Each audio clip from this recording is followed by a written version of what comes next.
Ada beberapa ayat di sini akan disebutkan berhubungan dengan masalah akan ada namanya hari pembalasan. Ada hari di mana kiamat terjadi, artinya habis semuanya. Semua yang kita lihat dan kita tidak lihat di langit, di bumi, di kedalaman lautan, semuanya akan habis. Ada saatnya di mana ajalnya datang, semuanya akan hancur dan terjadilah kiamat. Kiamat ini akan terjadi bila diikuti dengan beberapa tanda-tanda sebelumnya, baik tanda-tanda kecil ataupun tanda-tanda besar. Jadi tanda-tanda kiamat itu ada besar, ada kecil. Tentu kalau tanda-tanda kiamat kecil banyak sekali. Di antaranya hadis riwayat Muslim juga yang berbunyi, kata Nabi SAW, hitunglah 6 tanda-tanda kiamat, ini kecil. Lahirnya aku, diutusnya aku, dan meninggalnya aku. Berarti sudah ada 3 dan sudah terjadi. Kemudian akan tersebarnya penyakit taun, dan ini sudah terjadi zaman Umar radhiyallahu anhu. Terbebasnya Palestina di zaman Umar radhiyallahu anhu, gitu kan. Kemudian pembebasan negeri Persia terjadi di zaman Umar radhiyallahu anhu. Berkumpul semua itu. Jadi 6 tanda-tanda ini sudah kelihatan semuanya. Tanda-tanda kiamat yang kecil sudah terjadi, ada yang sedang terjadi sekarang dan ada yang belum terjadi.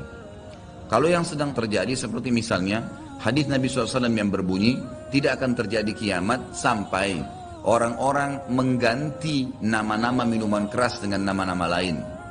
Contoh, seperti sekarang misalnya menggantinya dengan istilah-istilah lain. Ya nama inilah, ya merek itulah, ya cuman sekian 5% alkoholnya dan seterusnya. Hadis yang lain, tidak akan terjadi kiamat sampai zina tersebar, dianggap biasa, dan juga banyaknya laki-laki menyerupai perempuan. Dan juga minuman keras dianggap sebagai minuman yang biasa. Hadis sahih semuanya. Jadi ini semua kita lihat depan mata kita, sedang terjadi. Ya, sedang terjadi. Kemudian yang belum terjadi, itu seperti misalnya kalau tanda-tanda kiamat kecil terakhir sekali namanya Malhamah Kubra. Peperangan besar antara kaum muslimin dengan orang-orang Nasrani. Yang ini disebutkan panjang lebar dalam hadis Bukhari, lebih dari 3 lembar kalau tidak salah. Hadis ini berbunyi, kata Nabi SAW, kalian akan bersatu dengan Bani Asfar. Bani Asfar ini sebenarnya lebih tepatnya orang-orang Rum, ya, orang-orang Nasrani. Mereka akan bersatu, kalian akan bersatu dengan mereka untuk memerangi satu kaum. Tapi tidak disebutkan kaum ini siapa. Yang jelas kita akan bersatu satu waktu dengan kelompok-kelompok Nasrani ini. Kemudian kita bersatu memerangi satu kaum. Allahu alam siapa mereka. Sebagian ulama beristihad mengatakan komunis, ada yang mengatakan kapitalis, dan segala macam istilah. Tapi kita beriman bahwasanya itu akan terjadi.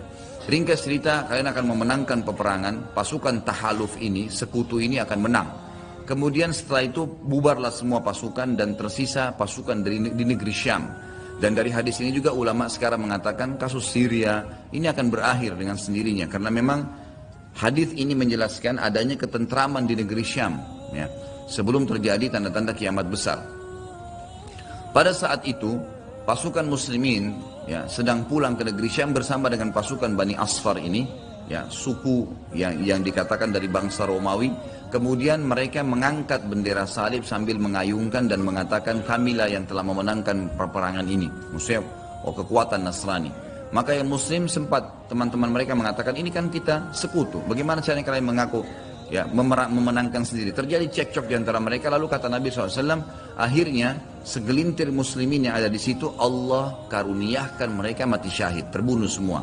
Lalu hari kedua, beberapa muslimin bersatu untuk, ya, berperang. Dan mereka juga dikaruniakan Allah mati syahid. Hari ketiga berkumpul lagi muslimin untuk mereka berpegang pada satu kesepakatan untuk tidak akan membiarkan bahwasanya orang-orang Nasrani menganggap menang sendiri. Maka akhirnya hari ketiga pun mereka diikram oleh Allah, dikaruniakan syahadah, mati syahid. Nanti hari keempat barulah berkumpul seluruh muslimin dari seluruh penjuru bumi. Lalu terjadilah perang besar antara kalian dengan Bani Ahmar, dan mereka dibawa naungan 80 bendera. Sebagian ulama hadis mengatakan mereka dibawa 80 negara. Jadi perang besar-besaran. Dan di dalam kegiatan orang-orang Nasrani di sebagian pastor dan pendeta, mereka menamakan akan terjadi nanti perang salib besar, puncak daripada penentuan siapa yang menang dan siapa yang kalah. Kita sebagai orang muslim bukan sedang memicu emosi untuk mempersiapkan diri, tapi memang ini hadis Nabi SAW, wahyu yang menyampaikan. Kita akan berperang melawan mereka. Dan ini perang besar-besaran seluruh dunia akan terjadi. Maka kalian pun akan berperang, tapi tidak disebutkan waktunya berapa lama, sampai pasukan kalian menembus wilayah Rum. Dan kalian berhasil menjebolkan temboknya dengan takbir dan tasbih. Berzikir. Dan tembok ini sebagian ulama mengatakan adalah Vatikan. Karena memang satu-satunya markas orang-orang Nasrani yang menggunakan pintu gerbang. Kalau dibuka dianggap ada sebuah keputusan penting, kalau ditutup berarti sudah segala macam ya yang mereka kultuskan sekarang. Temboknya itu akan rubuh dengan takbirnya muslimin. Sebagian ulama hadis mengatakan karena banyaknya jumlah pasukan sampai akhirnya suara mereka begitu bergemuruh dan akhirnya meruntuhkan tembok itu. Allahu a'lam, itu makna hadis. Kemudian pada saat itulah syaitan, iblis menjelma jadi manusia lalu teriak di tengah-tengah pasukan muslimin berkata, "Wahai muslimin, Dajjal sudah keluar di tengah-tengah kalian. Dajjal sudah keluar di tengah-tengah kalian." Maka teriakan ini membuat pasukan muslimin, mereka tahu benar pada saat itu hadis Nabi SAW yang berbunyi, diriwayatkan Imam Bukhari Muslim, kalau kalian dengarkan Dajjal keluar di satu lokasi, maka selamatkanlah diri kalian walaupun ke gunung-gunung. Gitu kan? Janganlah seseorang dari kalian berkata imannya kuat lalu dia sengaja menemui Dajjal, akhirnya dia menjadi pengikutnya.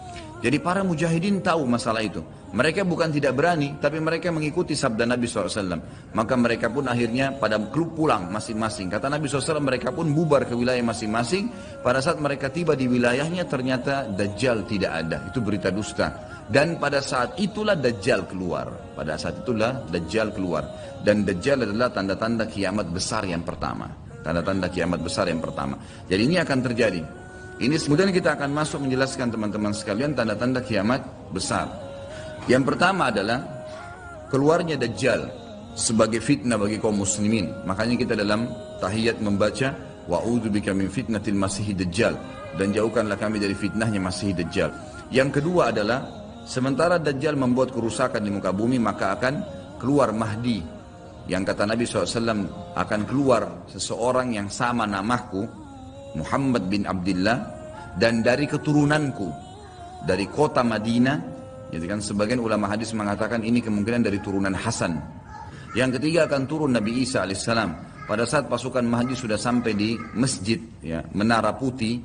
Kemudian setelah itu, setelah Isa alaihissalam, ya, datang turun kemudian memerangi Dajjal, datang tanda-tanda hari kiamat. Yang keempat adalah Ya'juj wa Ma'juj. Dua suku yang dari anak Adam diciptakan oleh Allah Subhanahu wa taala, tapi mereka berbeda dengan kita.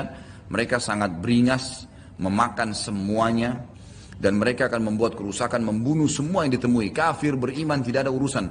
Selain mereka akan dibunuh. Ringkas cerita, mereka akan buat kerusakan dan Allahu a'lam berapa lama di situ.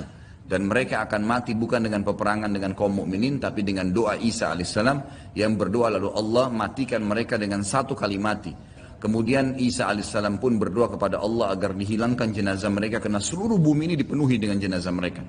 Setelah berjalannya waktu, maka akan terjadi orang-orang kufur kembali kepada risalah langit.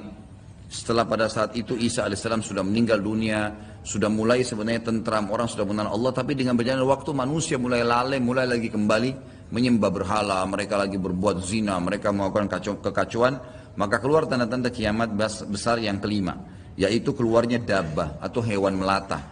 Yang hewan melata ini akan keluar dari tanah, berbentuk seperti hewan tapi dia bisa berbicara dan dia membawa cap yang dia mencap orang beriman dan orang kafir. Setelah keluarnya dabbah, maka akan terjadi 6, 7, 8 sekaligus tanda-tanda kiamat ini, yaitu terjadinya longsor besar di wilayah timur, dan terjadi juga longsor besar tanda-tanda kiamat yang ketujuh. Itu adalah di Jazirah Arab dan juga terjadi di wilayah baratnya Jazirah Arab, yaitu wilayah Afrika. Dan ini juga akan longsor besar, gitu kan. Sebelum terjadinya longsor 6, 7, 8 tadi, di seluruh muka bumi ini akan terjadi kabut yang menutupi bumi ini, dan semua dunia ini akan melihat kabut itu dalam beberapa waktu. Kemudian terjadilah tanda-tanda kiamat yang selanjutnya, yang ke-9, keluarnya api dari wilayah Aden namanya, atau wilayah padang pasirnya wilayah Aden. Aden salah satu kota di Yaman. Kemudian selanjutnya akan terbit matahari dari barat sebagaimana dia biasa terbenam dari situ.